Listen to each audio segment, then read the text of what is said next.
Hi, guys, it's Mrs. Biades. I'm going to read to you the rest of chapter 2 and put this into an Ed puzzle.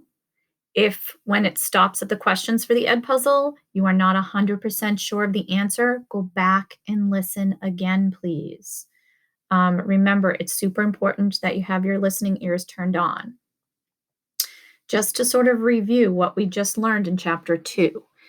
In every December, all children they kind of like have a birthday on the same day. So in December, they all turn in a year older.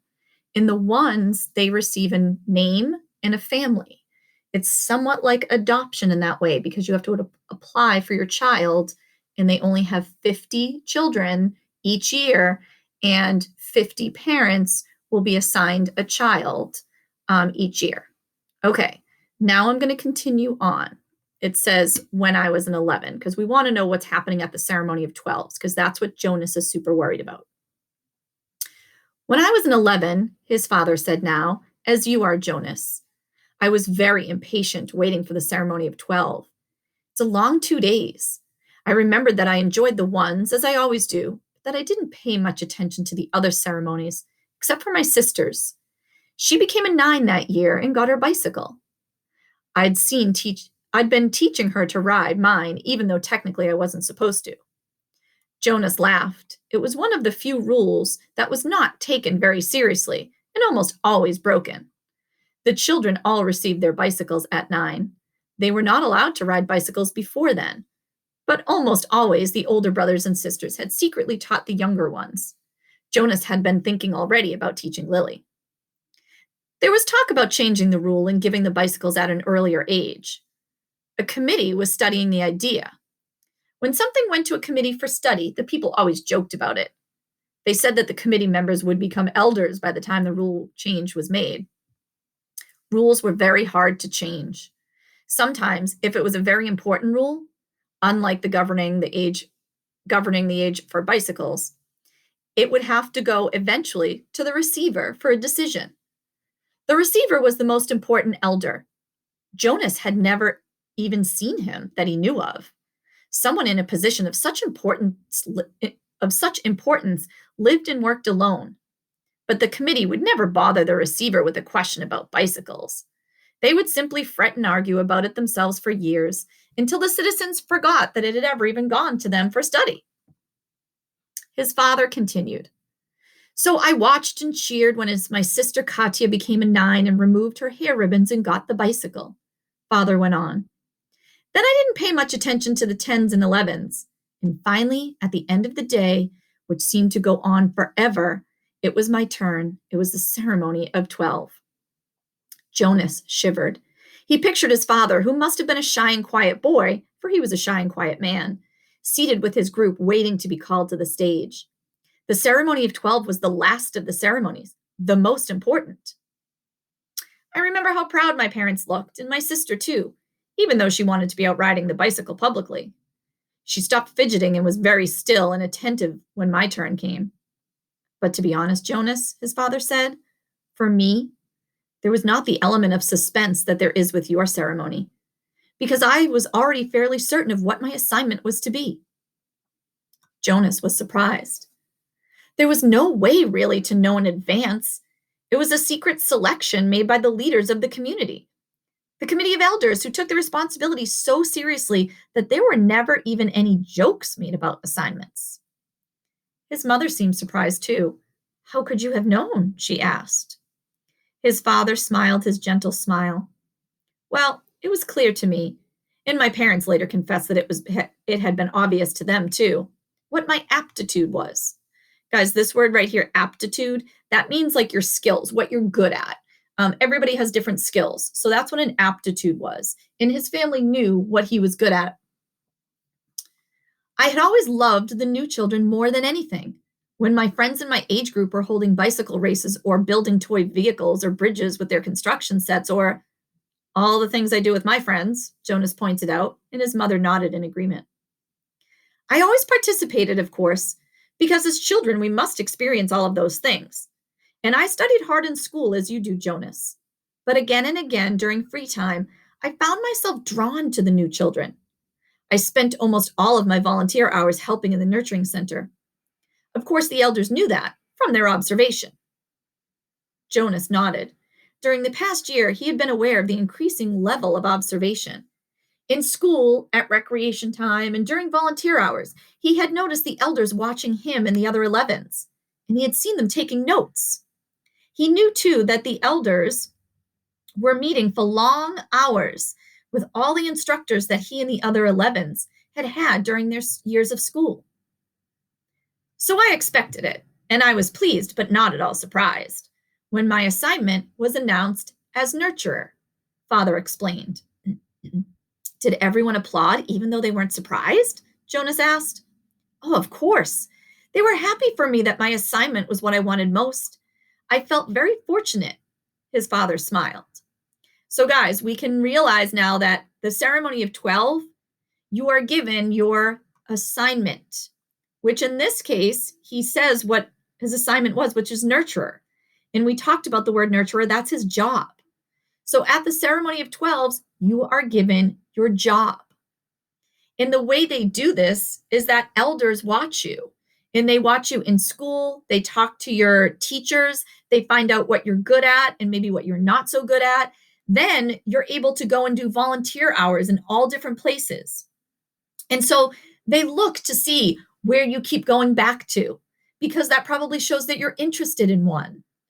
So they're really paying very close attention. And they say making the assignments or getting the assignments, there's not even jokes about that because it's so important. So that's what's happening at the ceremony of 12. Okay. And Father says, by the way, Father says he already knew what his was. So he already knew what his assignment was going to be because he always went back to the nurturing center. So he wasn't super surprised. Were any of the 11s disappointed your year? Jonas asked. Unlike his father, he had no idea what his assignment would be. But he knew that some that would disappoint him. Though he respected his father's work, nurturer would not be his wish. And he didn't envy laborers at all. Laborers, guys, are like people who do like physical work. You know, they might be doing a building of like construction workers, things like that. Those are laborers. His father thought, no, I don't think so. Of course, the elders are so careful in their observation and selections. I think it's probably the most important job in our community, his mother commented. My friend Yoshiko was surprised by her selection as doctor, Father said, but she was thrilled. And let's see, there was Andre. I remember that when we were boys, he never wanted to do physical things. He spent all the recreation time he could with his construction sets. And his volunteer hours were always on the building sites. The elders knew that, of course. Andre was given the assignment of engineer, and he was delighted. Andre later designed the bridge that crosses the river to the west of town, Jonas's mother said. It wasn't there when we were children. So as you can see, guys, you're seeing like Andre, they knew that he was going to be a good builder. So they made him an engineer, which are people that design how to build things, because they saw that that's what his aptitude was, what he was really good at. There are very rarely disappointments, Jonas. I don't think you need to worry about that, his father reassured him. And if there are, you know there's an appeal process. But they all laughed at that. An appeal went to the committee for study. Remember, guys, that everything that goes to the committee seems to take a while, and there's not many changes that are made. I worry a little bit about Asher's assignment, Jonas confessed. Asher's such fun, but he doesn't really have any serious interests. He makes a game out of everything. His father chuckled. You know, he said, I remember when Asher was a new child at the nurturing center before he was named. He never cried. He giggled and laughed at everything. All of us on the staff enjoyed nurturing Asher.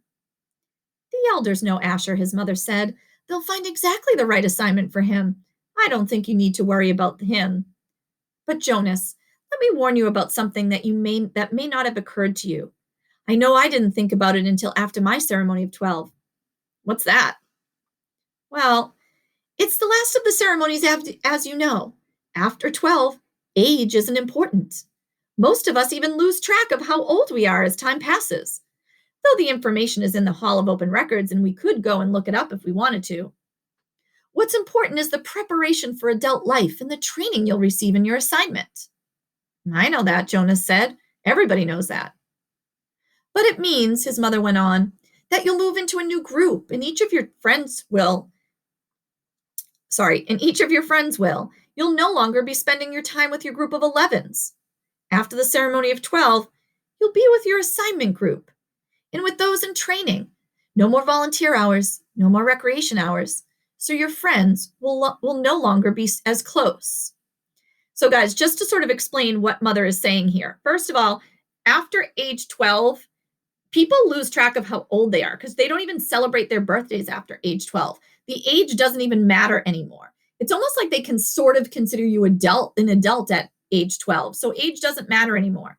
And what Mother is trying to say is things are going to change.